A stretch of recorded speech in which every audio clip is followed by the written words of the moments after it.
예수님께서 이 땅에 오셔서 우리에게 수많은 것들을 보여주셨습니다. 교회는 예수님 따라가는 것이 교회거든요. 신앙생활, 예수님 따라가는 겁니다. 예수님을 모방하는 거예요.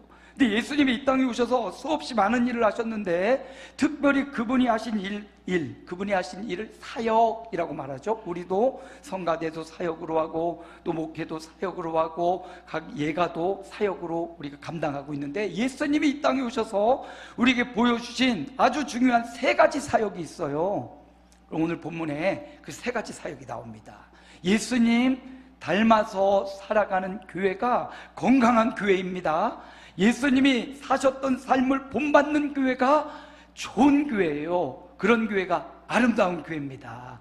오늘 주님의 사역을 한번 살펴봅니다. 2년 전에 제가 똑같은 설교를 했더라고요. 자, 9장 35절입니다. 오늘 본문 함께 읽어봅니다. 예수께서 모든 도시와 마을에 두루 다니사 그들의 회당에서 가르치시며, 예수님은요 가르치는 자로 오셨어요. 수많은 이 땅의 사람들에게 가르쳐 주셨습니다. 우리도 뭐 어떤 좋은 정보가 있으면 좀 배우고 싶잖아요. 근데 안 가르쳐 주려고 해요. 그걸 다 알고 있으면 자기에게 손해가 온다 생각하면 안 가르쳐 줍니다. 배우기 위해서 우리는 대가를 치러요. 돈을 내기도 하고, 뭐 접대를 하기도 하고, 그래서 뭔가를 배우잖아요. 근데 우리 주님은 잘 가르치는 분이에요.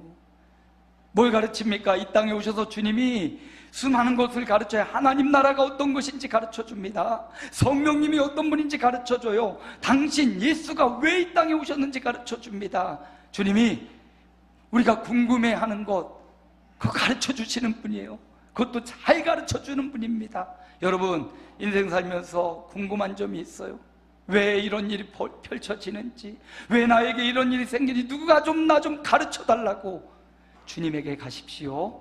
주님이 가르쳐 주십니다. 여러분의 인생의 의문점, 주님 가르쳐 주셔요. 주님께 물어보십시오. 인생의 전문가들도 있고, 인생을 잘 알고 살아본 원로들도 있습니다. 그러나 여러분, 그들에게 가기 전에 인생의 멘토이고 잘 가르치시는 분, 꾸짖지 아니하시고 가르쳐 주시는 분, 주님께 물어보십시오. 주님은 위대한 스승이십니다. 가르쳐 달라고 하는 자 외면하지 않고요, 내 인생의 의문점도 그렇고 삶의 의미도 그렇습니다. 주님 앞에 가서 배우시기 바랍니다. 주님은 가르치는 사역을 끊임없이 진행하셨어요. 이 가르침이라는 단어는 원어를 살펴보면 그냥 누군가를 이렇게 막 가르치다라는 의미도 있지만, 또 다른 어근을 보면 배우다라는 의미가 있어요. 가르침은 배움에서부터 비롯되는 겁니다. 배우지 않고 가르칠 수 있는 분은 예수님밖에 없어요. 우리 모두는 무언가를 배워서 가르칠 수 있어요. 또 무언가를 가르치는 사람은 배우기를 멈춰서 안 됩니다. 그렇죠? 배울수록 모르는 게 더 많아져요. 배워야 가르칠 수 있습니다. 목회도 저도 열심히 배우려고 노력합니다. 수많은 정보, 사연, 사건, 현상들을 통해서 또 좋은 스승들을 찾아가서 저도 계속 배워서 우리 성도들에게 가르쳐주고 싶어요. 좋은 것, 의미 있는 것. 그러나 그 세상의 모든 것보다도 저는 여러분에게 주님을 가르쳐주고 싶은 거예요. 주님이 어떤 분이신지 우리 주님을 배우는 이 시간 되시기를 축복합니다. 자, 디모데후서 말씀을 볼까요? 함께 읽습니다. 그러나 너는 배우고 확신한 일에 거하라. 여기 배우다와요, 가르치다는 말의 어원이 동일하다고요. 여러분, 가르치는 사람은 배우기를 힘써야 돼요. 배우는 사람은 그거 배워서 어떻게 해야 돼요? 누군가에게 또 나눠줘야 돼요. 그래서 가르침과 배움은 동의어로 어근이 같아요.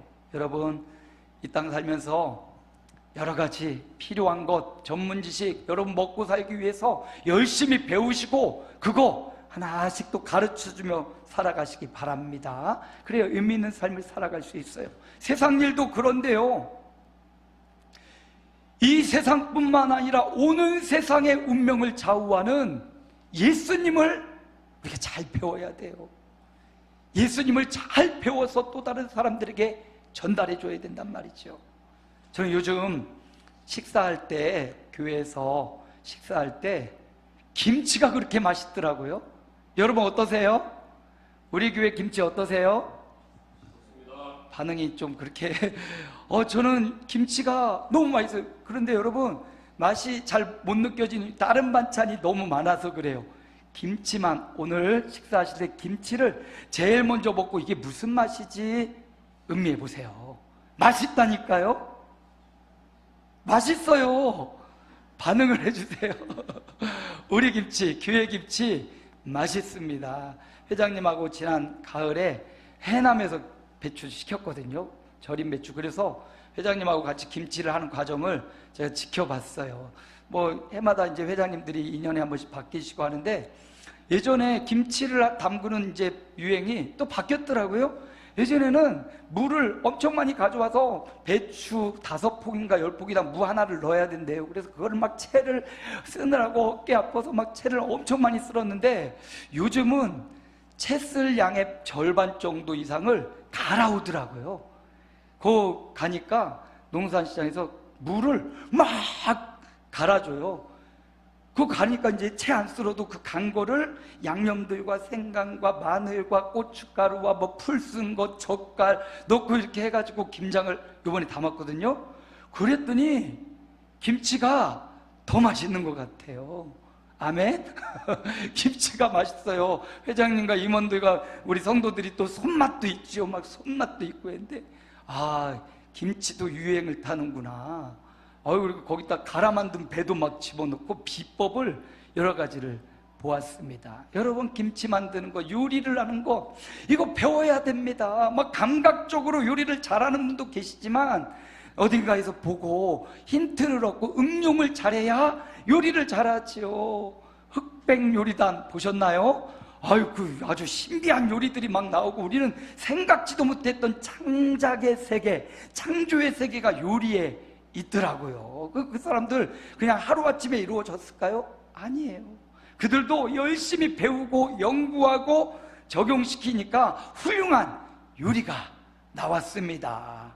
여러분, 세상에 살아가는 요리도, 또 공부도, 지식도, 지혜도 우리가 잘 배울 때 그걸 가지고 유익하게 사용할 수 있어요.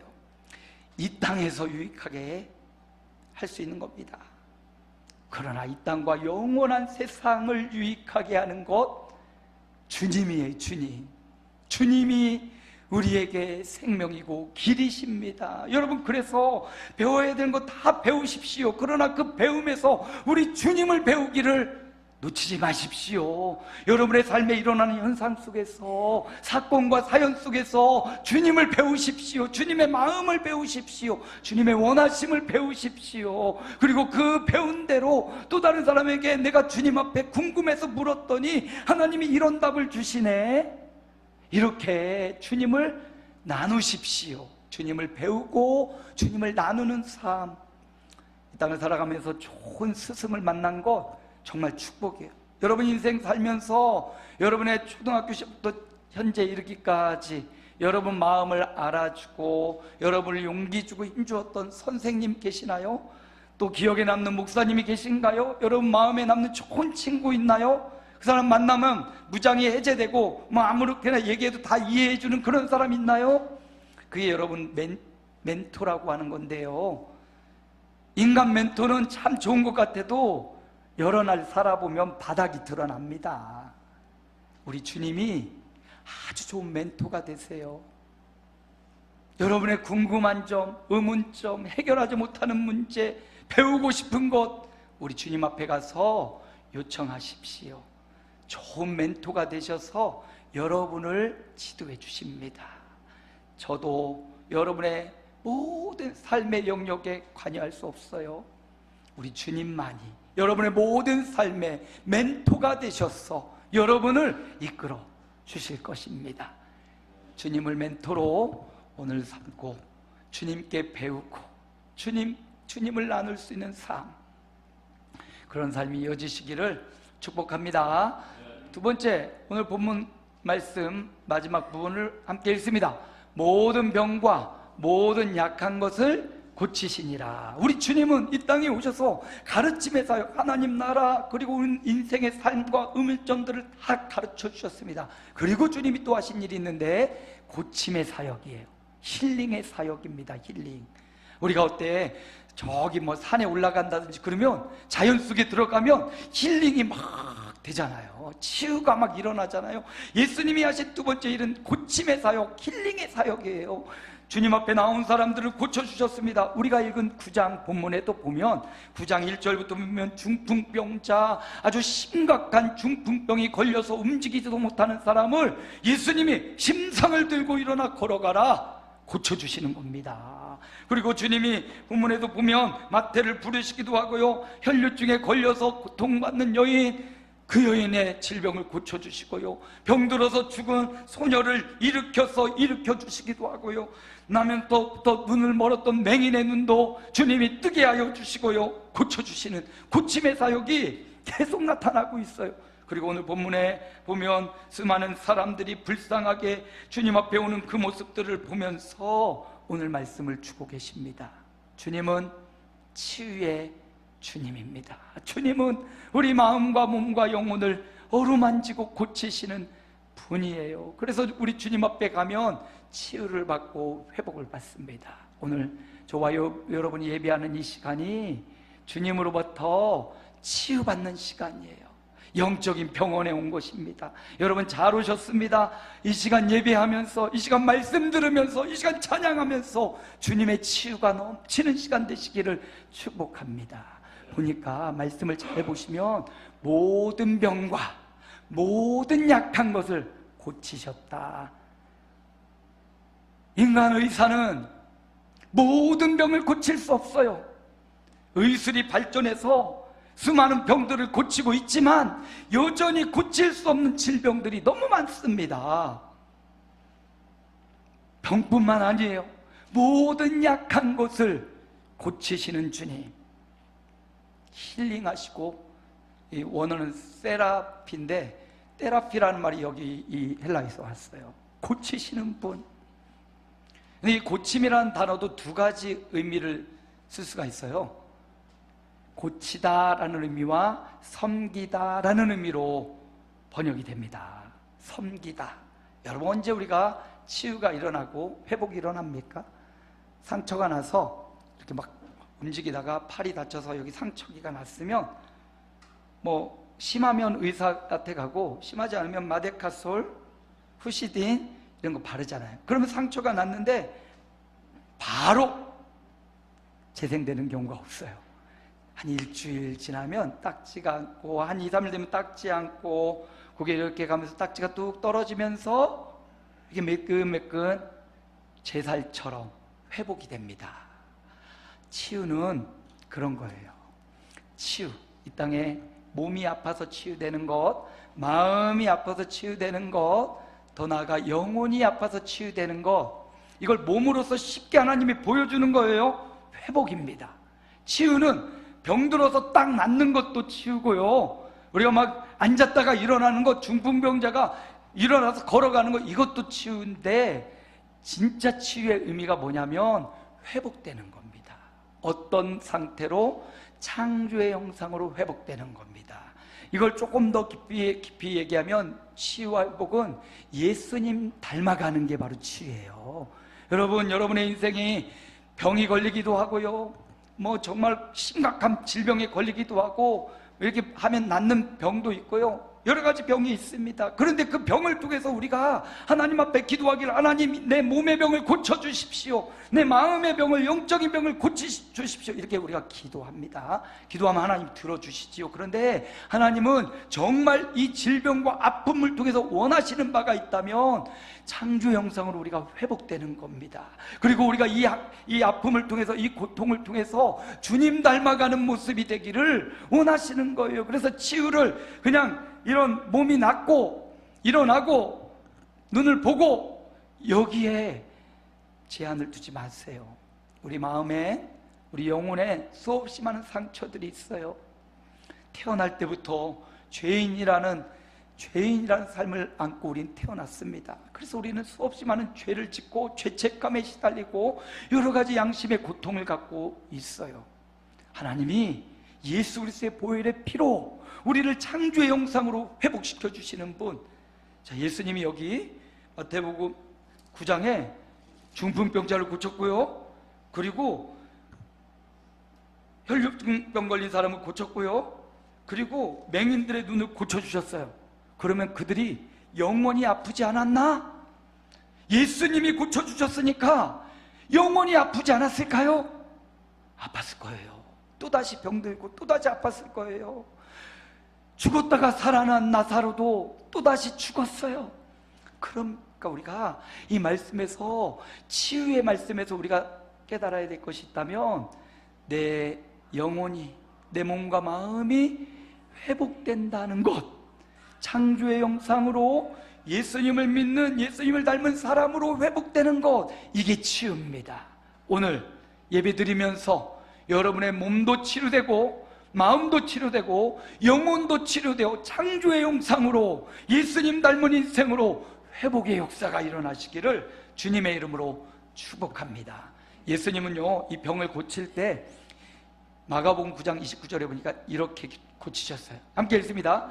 예수께서 이르시되 기도 외에는 다른 것으로는 이런 종류가 나갈 수 없느니라. 기도로 고치셨어요. 우리 주님의 치유의 역사는 기도였습니다. 하나님 앞에 나아가서 하나님의 이름을, 예수의 이름과 능력으로 손을 얹고 혹은 환부에 손을 얹고 또는 말씀하시고 그렇게 고치고 치료해 주신 겁니다.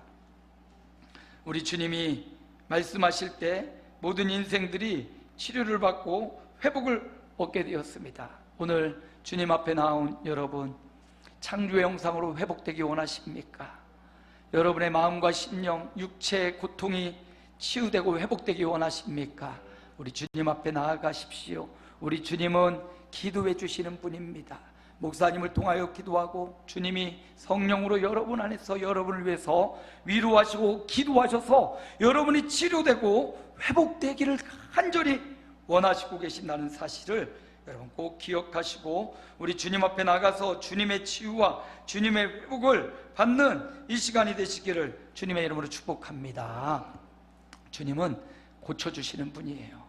우리 몸이 낫는 것처럼, 확연한 증거가 있는 것처럼 고쳐주시는 분입니다. 고침받기 원하는 자세를 가지고 믿음으로 주님 앞에 나아가 여러분의 아픔을 아뢰십시오. 말하십시오. 의사 앞에 가면 의사 선생님이 물어봅니다. 어젯밤에 뭐 드셨어요? 근간에 혈압이 높으셨나요? 상태는, 컨디션은 어떠세요? 어디 통증이 어디에 오나요? 그럴 때 솔직하게 말해야 되는데 하나도 안 아픈데요? 근데 이상해요. 그렇게 말하면 의사가 정확히 진단하기가 어려워요. 있는 그대로를 어떻게 해서 밤새 잠을 못 자고 옆구리가 아프고 배가 아파서 밥 먹어도 소화가 안 되고 좀 지저분한 얘기지만 변도 잘 안 나오고 막 이런 거 솔직하게 말할 때 의사가 그 이야기를 듣고, 이런 증사가 나타나는 이유를 검사를 하고 해서 진단을 내려주잖아요. 하나님 앞에 여러분, 우리 하나님 앞에 여러분의 모든 기도의 제목, 아픔의 증상들을 말하시기 바랍니다. 그 앞에 모든 여러분의 고통과 아픔을 주님 앞에, 여러분 안에 계신 성령님 앞에 고백하고 자백할 때 하나님이 그 안에 역사하시고요, 그 아픔과 슬픔의 얘기를 들어주십니다. 사람이 언제 치유되고 회복되냐? 공감받을 때 치유된대요. 공감받을 때. 여러분, 살면서 사고가 발달된 사람이 있어요. 특히 남자들이 이 사고가 발달이 많이 돼 있습니다. 그래서 어떤 문제가 발생하면 그 문제에 대한 해답을 주고 싶고 해결 방법을 주고 싶은 게 남자들이 보통이에요. 여성분들은 보통 감정에 주로 움직입니다. 근데 남자가 이 사고로 어떤 문제를 해결해 주려고 하면 도저히 공감받지 못해서 답이 없다고 그래요. 그래서 남성들은 훈련을 해야 됩니다. 감정을 읽는 훈련을 해야 돼요. 남성들만 따라해 봅니다. 감정을 읽는 훈련을 하자. 조금 더 쉽게 하면 느낌을 읽는 훈련을 하자. 남성들은 느낌을 읽을 수 있어야 된대요. 저도 그게 참 부족합니다. 느낌을 읽기보다 이 문제를 어떻게 해결하지? 이성적인 판단이 먼저 가요. 근데 사람은요, 느낌을 알아줄 때, 감정을 알아줄 때 공감이 생기고, 공감이 일어날 때 속 이야기가 해체되면서 막 자신의 감정을 말한다. 그때 치유가 일어나요. 치유가 일어나요. 그 감정을 알아줄 때, 억울했구나, 슬펐구나, 아팠구나, 그 감정을 읽어줄 때 치유가 일어납니다. 공감 능력을 많이 키워야 대화가 순조롭게 통할 수가 있어요. 예수님은 예수님의 치유의 사역을 보면 공감해 주는 걸 볼 수 있어요. 먼저 다가가서 중풍병자가 막 왔는데 내 친구가 침상을 내려서 지붕을 뜯고 막 내리니까 그걸 가만히 보다가 그 이야기들을 잘 들어주고 그리고 치유를 해주시더라고요. 여러분, 공감의 능력으로 여러분도 치유받으시고 또 다른 사람들을 공감해줘서 치유해주는 저와 여러분 되시기를 축복합니다. 그리고 반드시 거기에는 기도가 동반돼야 돼요. 하나님 앞에 기도하며 저 사람의 마음을 만져주십시오. 저 사람의 마음을 잘 알아서 치유할 수 있는, 그리고 함께 치유될 수 있는 그런 인생을 살아가시기 바랍니다. 마지막 한 가지 더 있습니다. 35절인데 우리 함께 읽을까요? 전국 복음을 전파하시며. 예수님이 하실 세 가지: 가르치고 고치시고 전파했다. 가르치는 것은 교사를 영어로 뭐라고 하죠? 티처. 그래서 티칭, 가르침의 사역. 두 번째, 힐링, 고치는 건 힐링이죠. 세 번째, 전도하는 것, 예수님을 전하는 것. 이건 이벤젤라이징에서 THE가 여기 다 들어있어요. 그래서 우리 교회를 제가 오늘 아름다운 교회는 우리는 더 아름다운 교회다, 더라는 단어를 추가했습니다. 여러분, 영어로도 그렇고 한글로도 그렇고 우리는 지금으로 만족할 수 없고요, 더 아름다운 교회를 지향합니다. 그러려면 오늘 예수님이 하신 세 번째, 전파했어요. 전파. 천국 복음을 전파했습니다. 마가복음 16장 15절에도 함께 큰 소리로 읽을까요? 또 이르시되 너희는 온 천하에 다니며 만민에게 복음을 전파하라. 온 천하에 다니며 만민에게 복음을 전파하라. 그러니까 오늘 이제 다 여러분 비자 여권 만들고 비자 만들어서 여러분 아는 해외로 다 떠나야 되냐? 물론 특별한 소명을 받은 분들은요 그렇게 외국에 가서 선교사로 이렇게 활동할 수 있습니다. 그러나 여러분, 여기서 온천하는요, 여기가 온천하예요. 여기가 땅끝이고 여기가 바로 현장입니다. 물론 보이지 않는 그 외국, 말 통하지 않는 그곳에 가서 우리가 선교 활동을 하고 저도 해보니까 참 괜찮아요. 거기에 가서 막 전도돼지 주고 막 안 되는 말 이렇게 하면서 하니까 굉장히 의미 있고 뿌듯했습니다. 그런데 그곳에서 하는 것도 의미 있지만 바로 이곳이 땅끝이고 이곳이 온천하임을 믿고 말 통하는 사람들 앞에, 감정을 읽을 수 있는 사람들 앞에 복음을 전하는 것, 여기가 온천하입니다. 그래서 여기에서 여러분에게 좋은 영감을 주거나 여러분에게 좋은 영향력을 주는 사람, 혹은 여러분을 불편하게 하는 사람 찾아가서 그들에게 예수님을 전하시기 바랍니다. 주중에 한센마트, 우리 지역의 한센마트가 제일 크고 저렴하고 물건은 뭐 사람마다 평가가 달라요. 주중에 갔는데 오렌지 파는 그 직원이 오렌지를 막 쏟아 놓는 거예요. 근데 오렌지를 막 박스를 엄청 많이 가져 놓고 거기다 막 쏟고 있는데 오렌지 빛깔이 아주 선명한 주황색이 반짝반짝 빛나게 거기 막 있는 거예요. 그러면서 이분이 오렌지철이 왔습니다. 이렇게 좋은 오렌지가 10개 10,000원도 안 합니다 하면서 막 오렌지 선전을 계산하려고 하는데 하고 있습니다. 어우, 저거 먹고 싶다. 때깔이 아주 좋고 그렇게 크진 않지만 그래도 제 주먹만은 하더라고요. 그래서 오렌지 10개를 탁 샀어요. 그래서 집에 가서 진짜 맛있더라고요. 정말 맛있어요. 그렇게 시지 않고 달콤하면서도 새콤하면서 침이 고이시죠? 침샘구이라고 하는 말입니다. 여러분, 오렌지를 파는 직원도 그 상품 하나, 때깔나는 상품, 좋은 상품 껴와가지고 팔려고 오렌지의 계절이 왔습니다. 이거 정말 맛있어요.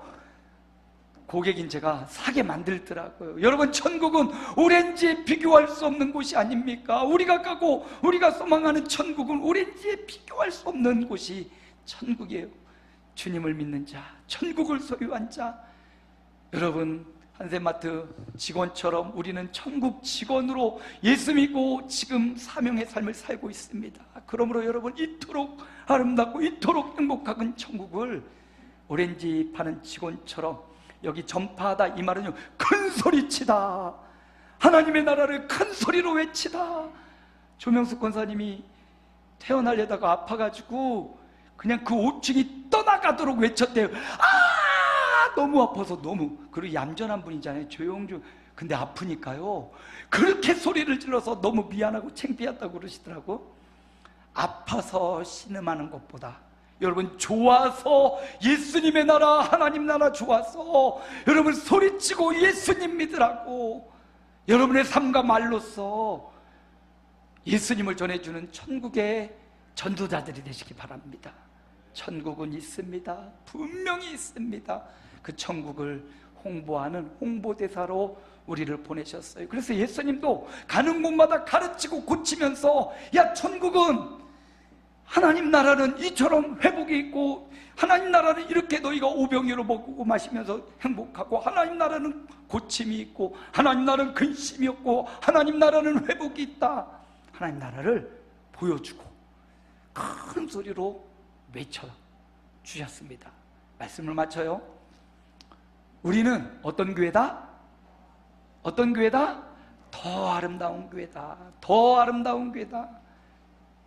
그냥 우리 여기 부곡동에 있는 우리 교회도 아름다운 교회지만, 교회라는 자체, 예수님 믿는 한 사람 한 사람이 교회인데, 우리는 모두 다, 영상으로 듣든지 이 말씀을 듣는 모든 사람, 우리는 모두 다 어떤 교회? 더 아름다운 교회가 돼야 돼요.